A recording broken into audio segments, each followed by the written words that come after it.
नमस्कार, the wire में आपका स्वागत है। मैं हूं आरफा खानम शेरवानी। मोदी सरकार ने घोषणा की है कि 28 मई वीरी सावरकर के जन्म दिवस पर नई पार्लियामेंट की जो बिल्डिंग है उसका इनॉग्रेशन या उद्घाटन किया जाएगा। वो देश की राष्ट्रपति नहीं करेंगी बल्कि खुद प्रधानमंत्री इस बात को करेंगे, यानी वो खुद ही इनॉग्रेट करेंगे। यानी उन्होंने नींव भी उन्होंने डाली थी, अब वो उद्घाटन भी वो खुद ही करेंगे। विपक्ष इस बात से काफ़ी नाराज़ है, वो संविधान का हवाला दे रहा है और ये कह रहा है कि सीधे तौर पर ये संविधान की अवहेलना है, क्योंकि सबसे बड़ा जो कॉन्स्टिट्यूशनल पोजीशन है, जो संवैधानिक पद है, वो देश के राष्ट्रपति को होता है। और ये बड़े गर्व की बात होती अगर कि एक जो पहली आदिवासी महिला राष्ट्रपति हैं, अगर वो इसका इनॉग्रेट करती, उसका उद्घाटन करती। लेकिन इसके साथ साथ बीजेपी की तरफ से कई तरह के पलटवार आ रहे हैं कि कैसे कि खुद जो कांग्रेस पार्टी है वो प्लान कर रही थी, इस बात को लेकर योजना बना रही थी कि वो खुद नया पार्लियामेंट चाहते थे, लेकिन उनके अंदर उतनी इच्छा शक्ति नहीं थी कि वो ये सब कर पाते। और जब अब के प्रधानमंत्री नरेंद्र मोदी ने इस सपने को साकार कर दिया है, ये सिर्फ उनसे एक जलन है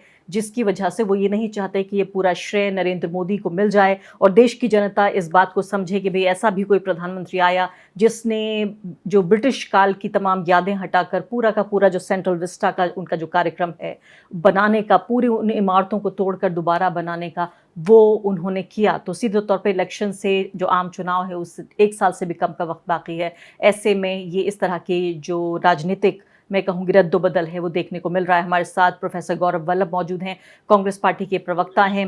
गौरव वल्लभ जी, बहुत बहुत शुक्रिया आपका द वायर से बातचीत करने के लिए। मेरा पहला सवाल आपसे यही है कि जो ये बात की जा रही है, गुजरात के मुख्यमंत्री हैं वो ये कह रहे हैं कि देश का अपमान हुआ है।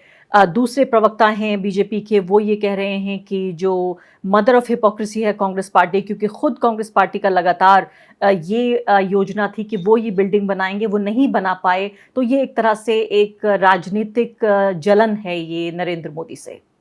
आरफा जी, सवाल ये नहीं है कि बिल्डिंग कौन बनाना चाहता था, कौन नहीं बनाना चाहता था। कोरोना काल में जब पूरा देश तड़प तड़प के ऑक्सीजन के लिए मर रहा था, तब हम हमारे देश का पैसा इस बिल्डिंग में लगा रहे थे। वो सवाल पीछे छूट गए।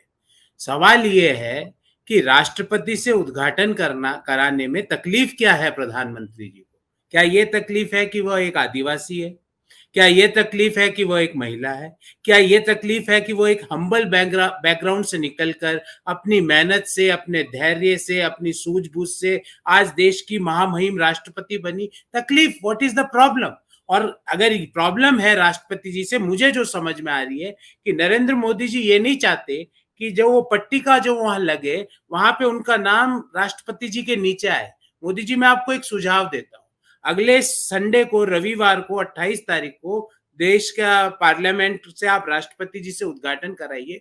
उसके अगले संडे को आप फिर कर दीजिए और वहां पे एक ही पट्टी लगाइए, उसमें 10 बार अपना नाम लिख दीजिए। मोदी जी, हमें कोई तकलीफ नहीं है, पर एक महिला का, एक आदिवासी समाज का, एक हम्बल बैकग्राउंड से निकलकर देश के सर्वोच्च पद पर पहुंचने वाली महिला का इस तरह अपमान मत कीजिए। आदिवासी समाज की बहुत अपेक्षाएं है, वो पूरा देख रहा है कि आदिवासी अगर राष्ट्रपति भी बन जाए तो भी उससे उद्घाटन नहीं कराया जाएगा। वो समाज पूरा इस चीज को देख रहा है। प्रधानमंत्री जी, आप मुझे बहुत देर एक से तकलीफ आपकी बात बता कर रहा दीजिए कि इसलिए हूँ। हम नहीं बुलाना चाहते राष्ट्रपति। बहुत बड़ी बात आप ये कह रहे हैं कि उनके आदिवासी होने की वजह से, देखिए, इतने बड़े पद पर पहुंचने के बाद भी उनके हाथ से इनॉग्रेट नहीं कराएंगे। लेकिन मेरी समझ में एक बात नहीं आ रही है बात की, बताइए गौरव वल्लभ जी। पहले समस्या इस बात को लेकर थी कि भाई नई संसद नहीं बननी चाहिए, फिर समस्या इस बात को होने लगी कि कोविड के दौरान नहीं बननी चाहिए थी क्योंकि जो मजदूर थे वो वहां लगे हुए थे और जाहिर है भारत की अर्थव्यवस्था खराब थी, कई तरह की वो दलीलें दी गई। अब ये कहा जा रहा है कि भाई राष्ट्रपति के हाथों इसका इनॉग्रेशन होना चाहिए था। कुछ आवाज़ें ये भी आ रही हैं कि वीडी सावरकर के जन्मदिन के अवसर पर नहीं होना चाहिए था। आप कम से कम कुछ अपने साफ तो करें इस बात को कि समस्या क्या है, आपत्ति क्या है? आरफा जी, राइट नाउ हम ये बोल रहे हैं कि राष्ट्रपति का अभिभाषण संसद में होता है ना, संसद की जब शुरुआत होती है सत्र की, तो क्यों कराते हो राष्ट्रपति जी से? क्योंकि राष्ट्रपति जी हेड ऑफ इंस्टीट्यूट है, head of both the houses हैं।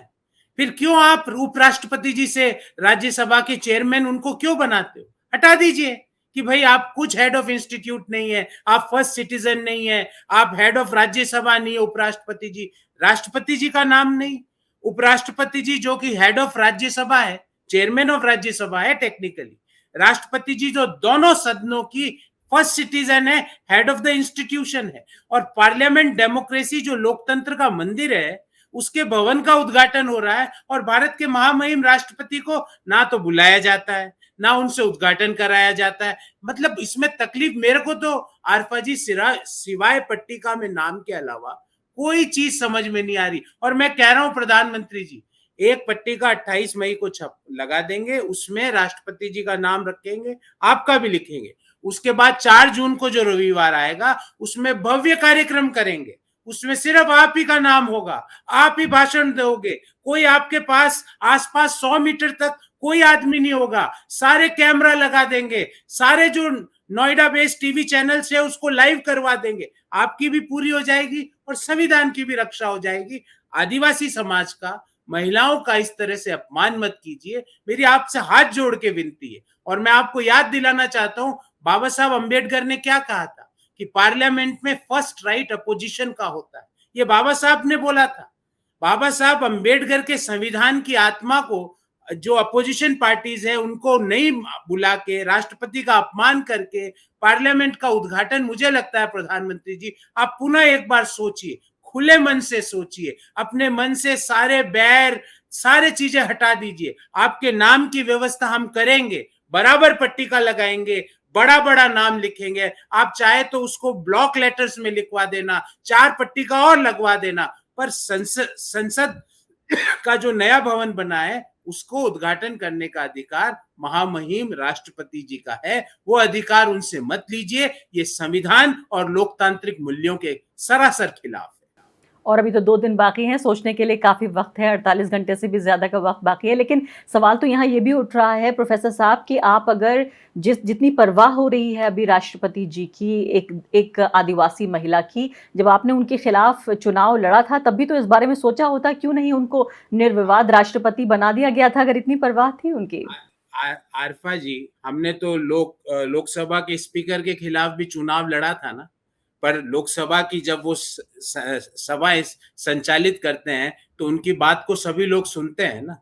हमने तो राज्यसभा में भी जो जो लोग बैठे हैं उनके खिलाफ चुनाव लड़ा था ना, प्रधानमंत्री जी के खिलाफ भी चुनाव लड़ा था ना, पर फिर भी प्रधानमंत्री जी आते हैं तो उनका हम फूल देकर उनका स्वागत करते हैं ना। कुछ कुछ परंपराएं हैं, चुनाव लड़ने का मतलब ये नहीं है कि हम आपके आइडियोलॉजी से एग्री करते हैं, पर आप अब जीत गए, अब आप भारत के राष्ट्रपति है, बीजेपी के राष्ट्रपति नहीं होते, बीजेपी के प्रधानमंत्री नहीं होते, भारत के प्रधानमंत्री होते हैं, संविधान के अनुसार प्रधानमंत्री होते हैं, लोकतांत्रिक मूल्यों के अनुसार राष्ट्रपति और प्रधानमंत्री होते हैं। जब राष्ट्रपति देश की राष्ट्रपति है, उनसे मेरे को एक चीज बता दीजिए कि उनको उस कार्यक्रम में नहीं बुलाकर, उनके हाथों से उद्घाटन नहीं करवा के प्रधानमंत्री जी कहना क्या चाहते हैं, एक लाइन में उत्तर दे दे। मेरे को जो समझ में आया मैंने बताया कि उनको एक पट्टिका में राष्ट्रपति जी के नीचे अपना नाम उनको स्वीकार ये नहीं है कि एक आदिवासी महिला के नीचे नरेंद्र मोदी जी का नाम कैसे लिख दिया जाए। मैं कह रहा हूं मोदी जी कोई बात नहीं, 4 पट्टियां लगाइए उसके बराबर और चारों में सिर्फ आपका नाम लिखिए। और ये 28 मई को रविवार को राष्ट्रपति जी से उद्घाटन कराइए, उपराष्ट्रपति जी को भी बुलाइए समारोह में, क्योंकि वो राज्यसभा के चेयरमैन है। और आप संसद का उद्घाटन कर रहे हैं, नई संसद का उद्घाटन कर रहे हैं, उनको भी बुलाइए, उनको उनको उनके हाथों से भी एक फीता कटवाइए और दोनों महामहिमों को बुलाकर ये संसद का उद्घाटन कराइए। जो पहले क्या हुआ हम उस पर नहीं जाना चाहते। अब संसद बनके तैयार हो गई और किसके पैसों से बनी? देश के लोगों के पैसों से बनी ना। तो देश के लोगों के पैसों से बनी तो first citizen of our country, constitution मूल्यों के अनुसार, जो कि दोनों पार्लियामेंट, दोनों हाउसेस की जो हेड है, राष्ट्रपति जी का अभिभाषण होता है जब संसद की शुरुआत होती है, उनका अपमान मत कीजिए। मेरी आपसे हाथ जोड़ के विनती है। जी हाँ गौरव जी, अब आपको इस बात से समस्या नहीं है कि नई पार्लियामेंट बन रही है, आपको इस बात से भी अब समस्या नहीं है कि वीडी सावरकर के जन्मदिन के मौके पर ऐसा हो रहा है, महात्मा गांधी के जन्मदिन के मौके पे नहीं हो रहा है, या गणतंत्र दिवस पे नहीं हो रहा है, या स्वतंत्रता दिवस पे नहीं हो रहा है। आपकी ऑपोजिशन की अकेली समस्या ये है कि अगर राष्ट्रपति के हाथों ये उद्घाटन हो जाए तो बाकी सब समस्याएं एक हो जाएंगी। बाकी जो चीजें हैं उनकी समय समय पर हमने देश के सामने रखा कि प्रायोरिटी वैक्सीन देना था, ऑक्सीजन सिलेंडर मुहैया कराना था, या संसद में पैसा देना था, या प्रधानमंत्री जी के लिए हवाई जहाज खरीदना था। उस समय हमने इस इश्यू को पूरे जोर शोर से उठाया, पर जब देश के लोगों के पैसों से जब भव्य संसद बनी है, तो उसका उद्घाटन आज राष्ट्रपति जी से कराए, और हम उस समारोह में शरीक होना चाहते हैं। पुनः प्रधानमंत्री जी को और भारतीय जनता पार्टी के सभी नेताओं से आग्रह करूंगा कि बाबा साहब अंबेडकर की उस पंक्ति को याद रखें कि first right on parliament is of opposition. Opposition पर पार्लियामेंट पर पहला अधिकार विपक्षी दलों का होता है, और वो सारे 20 विपक्षी दल अगर भव्य इतनी इमारत जो लोगों के पैसों से बनी है उसके उद्घाटन पे नहीं आएंगे, तो मुझे लगता है लोकतंत्र सही दिशा में नहीं जा रहा, संविधान के ये मूल भावना के अनुरूप नहीं है। मैं भी समझती हूँ इस बात को कि वाकई बड़ा अजीब नज़ारा होगा ये कि पूरी दुनिया और पूरा देश ये देख रहा होगा टकटकी लगाए हुए कि देखिए पूरा ऑपोजिशन संसद के बाहर बैठा हुआ है, और जिसे लोकतंत्र का मंदिर कहा जाता है उसका खुद प्रधानमंत्री इनॉग्रेट कर रहे हैं, मिठाई भी खुद बना रहे हैं, वो खा भी खुद रहे हैं और खुश भी खुद हो रहे हैं। लेकिन अब ये बताइए कि आप हरदीप पुरी सीधा आपके ऊपर आरोप लगा रहे हैं मंत्री महोदय। वो कह रहे हैं कि भाई जब गांधी इस बात को करते हैं, चाहे राजीव गांधी हो या फिर इंदिरा गांधी हो, दो मिसालें उन्होंने दी हैं कि पार्लियामेंट के एक हिस्से को इनॉग्रेट किया गया, दूसरे में लाइब्रेरी की बिल्डिंग को इनॉग्रेट किया गया। कांग्रेस पार्टी को समस्या सिर्फ इस बात से है कि कोई गांधी तो कर सकता है इनॉग्रेट, लेकिन कोई मोदी नहीं कर सकता। पुरी साहब, आप बड़े जानकार व्यक्ति हैं, पर आप पता नहीं कहां से ऐसे कुतर्क लेके आते हैं। पुरी साहब इतने जानकार और इतने वरिष्ठ होने के बावजूद एक लाइब्रेरी का उद्घाटन संसद के नए भवन के उद्घाटन के बराबर है। पुरी साहब, आपको ऐसा लगता है कि कहां से आप कुतर्क लाते हैं? ये भारतीय जनता पार्टी वाले आपको कुतर्क दे देते हैं और आपकी गुडविल खराब हो जाती है। पुरी साहब, लोग आप पे हंसते हैं कि पुरी साहब से तो ऐसी अपेक्षा नहीं थी, वो तो पढ़े लिखे आदमी है। आप एक छोटे से लाइब्रेरी के उद्घाटन से पूरा संसद नया बना है, पूरा भवन नया बना है, उससे आप कंपेयर कर रहे हो और कह रहे हो कि उस समय क्यों कर दिया। अरे भाई, कैसे इलॉजिकल आर्ग्यूमेंट्स पूरी साहब आप लाते हो? एक बार सोचिए, आंखें बंद करके सोचिए, आप जो बोल रहे हैं उस पे हंसी नहीं आएगी तो क्या आएगी? तो एक लाइब्रेरी के उद्घाटन से देश के लोकतंत्र के मंदिर की तुलना मत कीजिए पुरी साहब। और मुझे पता है आप अंदर से आप भी इस आर्ग्यूमेंट से संतुष्ट नहीं है, पर आपके ऊपर बीजेपी वाले दबाव डालते हैं और नहीं बोलोगे तो आपका मंत्रिमंडल पद छिन जाएगा। तो पर फिर भी आप आर्ग्यूमेंट कर सकते हैं, बेटर आर्ग्यूमेंट दीजिए। ये आर्ग्यूमेंट आपको छोटा दिखा रहा है पुरी साहब। गौरव वल्लभ जी, तो आपको मानना पड़ेगा विपक्ष के एक नेता के तौर पर भी, देखिए कि इतने साल कांग्रेस पार्टी ने राज किया, लेकिन नरेंद्र मोदी सिर्फ अपने 10 साल के भीतर, भी तो 1 साल बाकी है, 9 साल के अंदर उन्होंने इतने बड़े बड़े कदम उठा दिए। तमाम तरह से विचारधारा के स्तर पर देखिए भारत को बिल्कुल एक बदला हुआ देश बना दिया। अब ये विरासत भी वो छोड़ के जा रहे हैं कि ब्रिटिश काल की तमाम यादें, जो इमारतें खड़ी हुई थी एक गुलामी के प्रतीकों के तौर पर, वो भी खत्म हो जाएंगी। एक नई संसद भारत के प्रधानमंत्री, भारत की खुद की सरकार के जरिए बनाई गई। लोगों में इस बात का असर तो कम होगा, जरूर होगा, और इसको लेकर अब सिर्फ 1 साल ही बाकी है, लोग इस बात का श्रेय देंगे। ये कहीं ना कहीं दिल में एक कसमका तो हो ही रही होगी। देश में भुखमरी में हम पड़ोसी सारी मुल्कों से नीचे हैं, और हम 9 साल में प्रधानमंत्री को श्रेय दे दें। पर कैपिटा इनकम में दुनिया में हम 135वें स्थान पे है, हम प्रधानमंत्री जी को उसका श्रेय दे दें।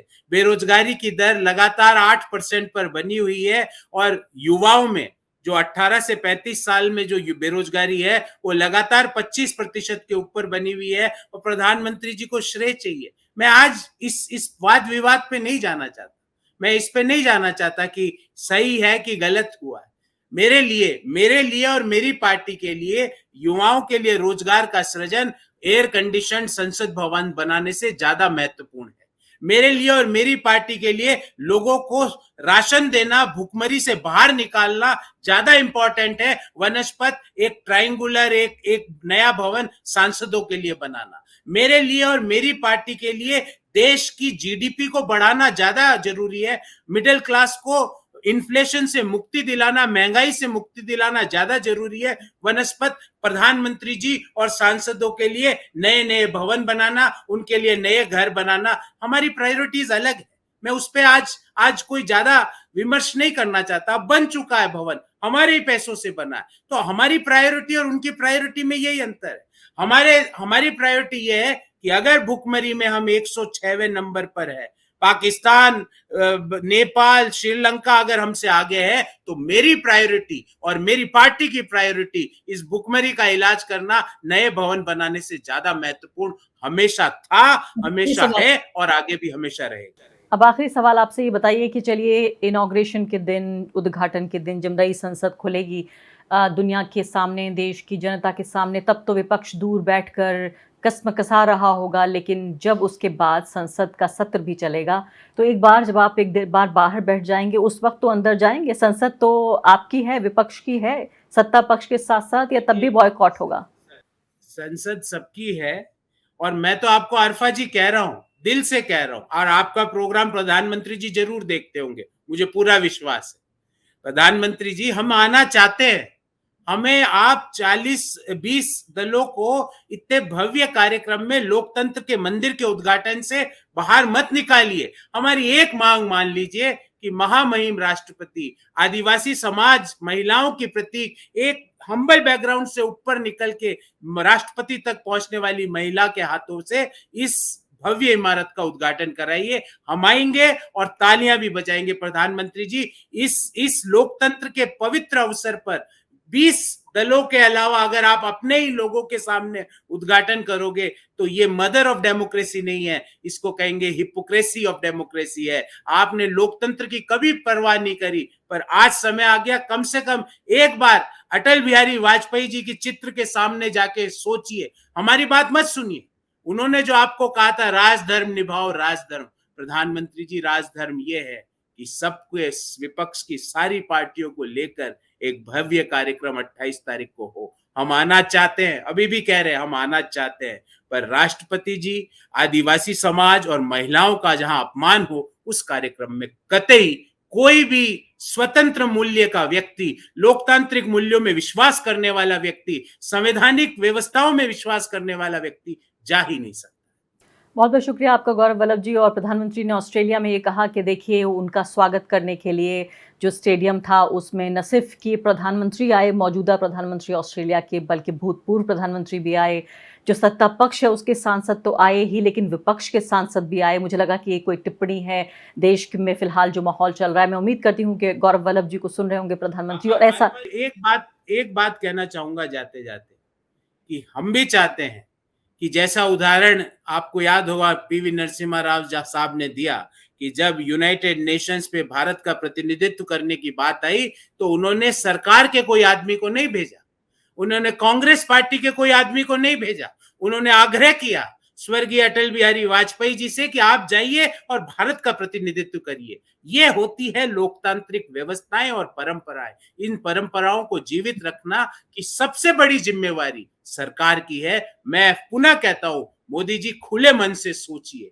हम आना चाहते हैं, वहां बैठ के तालियां बजाना चाहते हैं, क्योंकि हम सबका लोकतंत्र का मंदिर है, हम सब करदाताओं ने इसके लिए पैसा दिया है। पर जहां महिलाओं का और आदिवासी समाज का अपमान हो रहा हो, संविधान और लोकतांत्रिक मूल्यों का अपमान हो रहा हो, वहां कोई भी भारतीय हिंदुस्तानी, राष्ट्रवादी हिंदुस्तानी जा ही नहीं सकता। बहुत बहुत शुक्रिया गौरव जी आपका इस बातचीत के लिए। धन्यवाद। द वायर के और वीडियोस देखने के लिए सब्सक्राइब करें और बेल आइकन पर क्लिक करें। स्वतंत्र पत्रकारिता की आर्थिक मदद करने के लिए डिस्क्रिप्शन में दिए गए लिंक पर जाएं और अपनी राशि चुनें।